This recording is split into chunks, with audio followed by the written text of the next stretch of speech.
My precious friend, मेरे बहुमूल्य दोस्तों, today's promise is taken from 2 Chronicles 29:11. आज की प्रतिज्ञा जो है दूसरा इतिहास अध्याय 29 वचन 11 से लिया गया है। King Hezekiah says this to all the priests. और यहाँ पर राजा हिजकिय्याह सभी लोगों से कहता है, My son, हे मेरे बेटो, do not be negligent now, ढिलाई न करो, for the Lord has chosen you to stand before him and serve him.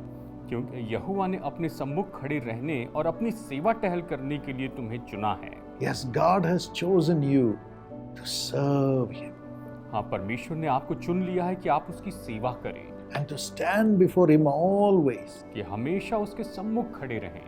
So the scripture says, don't be negligent of that. और इसलिए परमेश्वर का वचन कहता है कि इसमें ढिलाई न करो। Maybe you say in my life, शायद आप कह रहे होंगे, मेरे जीवन में I have to study, मुझे पढ़ाई करनी है, I have to get a job, मुझे नौकरी ढूंढनी है, I have to rise up in my profession, मेरे व्यवसाय में मुझे उभर कर आना है, I have to take care of my family, मुझे मेरे परिवार की देखभाल करनी है, build a family, मुझे अपना परिवार बनाना है, prosper in my family life, पारिवारिक जीवन में संपन्न होना है, build a house, घर बनाना है, get my children married, मेरे बच्चों की शादी करवानी है and retire. और फिर रिटायर होना है। Oh, this is my calling. ओ, यही मेरी बुलाहट है। Maybe you say that, अगर शायद आप ऐसे कहते हैं, but God says, लेकिन परमेश्वर कहते हैं, I have put you in this world, my son, my daughter, to serve me.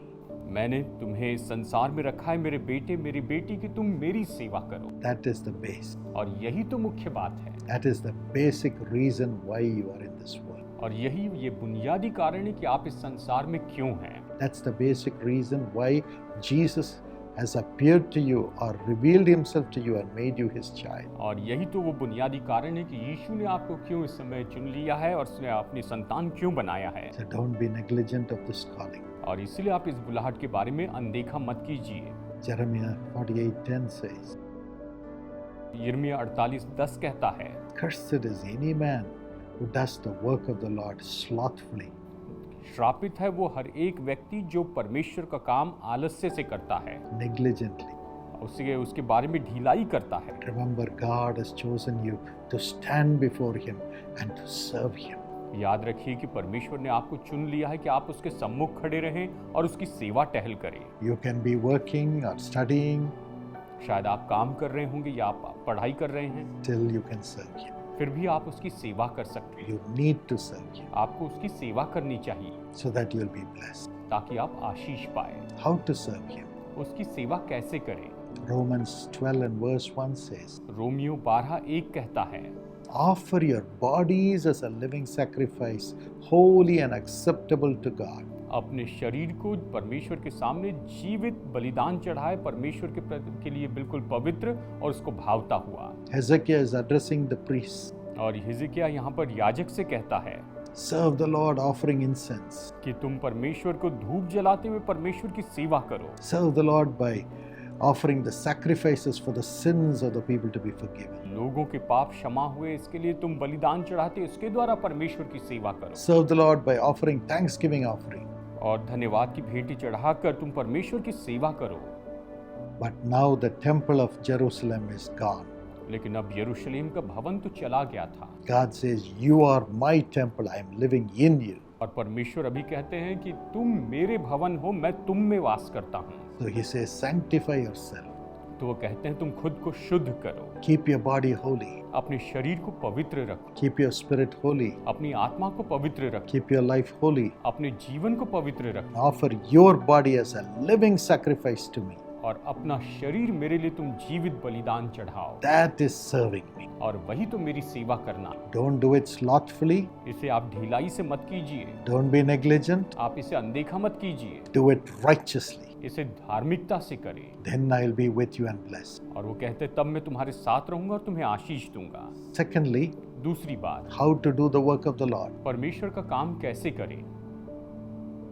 Share Jesus and what Jesus has done for each one to as many people as possible. यीशु ने जो किया और यीशु के बारे में जितने ज्यादा हो सके उतने लोगों को आप बताते चले जाएं। During the break in your school, in your office, you can share Jesus to those who are broken-hearted.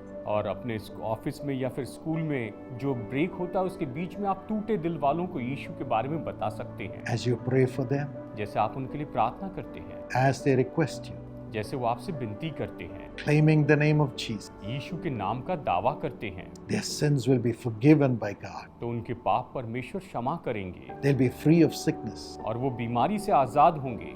Demons will run out of them. उनमें से दुष्ट आत्माएं निकलेगी, Prosperity will come. संपन्नता आएगी, And they will hold on to Jesus and follow him. वो यीशु को थामेंगे और उसके पीछे चलते जाएंगे। God has called you for that. परमेश्वर ने आपको इसी के लिए बुलाया है। And finally, और फिर अंत में give your offerings to God faithfully अपने भेंटें परमेश्वर को विश्वास योग्य रीति से दीजिए। through Young Partners Plan, young partners plan के द्वारा, Family Blessing Plan, family blessing plan के द्वारा, TV sponsorship, टीवी स्पॉन्सरशिप के द्वारा, Prayer Tower Building, prayer tower building, Job Blessing Plan, job blessing plan and so on, और इन सब के द्वारा, so that millions can be blessed. ताकि लाखों लोग आशीष पा सके। As you do it faithfully every month, जैसे आप हर महीने से विश्वास योग्य रीति से करते हैं, the Lord will protect you and prosper you. परमेश्वर आपकी रक्षा करेंगे और आपको संपन्न बनाएंगे। Millions will be blessed through you. आपके द्वारा लाखों लोग आशीष पाएंगे। So ask God to give you grace to do His work. तो परमेश्वर से मांगे कि वो आप पर अनुग्रह करे कि आप उसकी इच्छा पूरी करें। Father, पिता, I pray that you will anoint them and sanctify them. हम प्रार्थना करते हैं कि आप इन्हें अभिषेक दीजिए, इन्हें शुद्ध कीजिए। Give them the grace through the Holy Spirit to share Jesus and to bring miracles in your name to others. इन पर अनुग्रह कीजिए कि प्रभु ये यीशु मसीह के बारे में बांटते चले जाए और आपके नाम में चमत्कारों को करते चले जाए। And Master, give them grace to give liberally their offerings for millions of people's tears to be wiped. और परमेश्वर आप इन्हें अनुग्रह दीजिए कि बड़ी उदारता से अपनी भेंटें दे सके ताकि लाखों लोगों के आंसू पोंछे जा सके।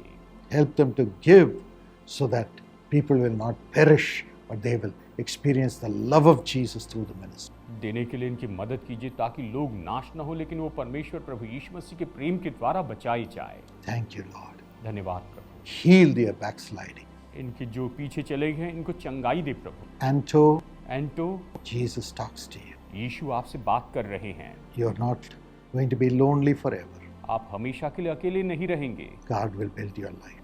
प्रभु आपके जीवन को बनाएंगे, But have Jesus in your heart now. लेकिन अभी यीशु को अपने हृदय में आने दे। Let him transform you and prosper you. वो आपको बदल दे और आपको संपन्न बनाए। Give children Hepsi and others who are praying for a child. हेप्सी और दूसरे लोग जो कि बच्चे के लिए प्रार्थना कर रहे हैं, Reward them. इन्हें प्रतिफल दे। We give you all the glory.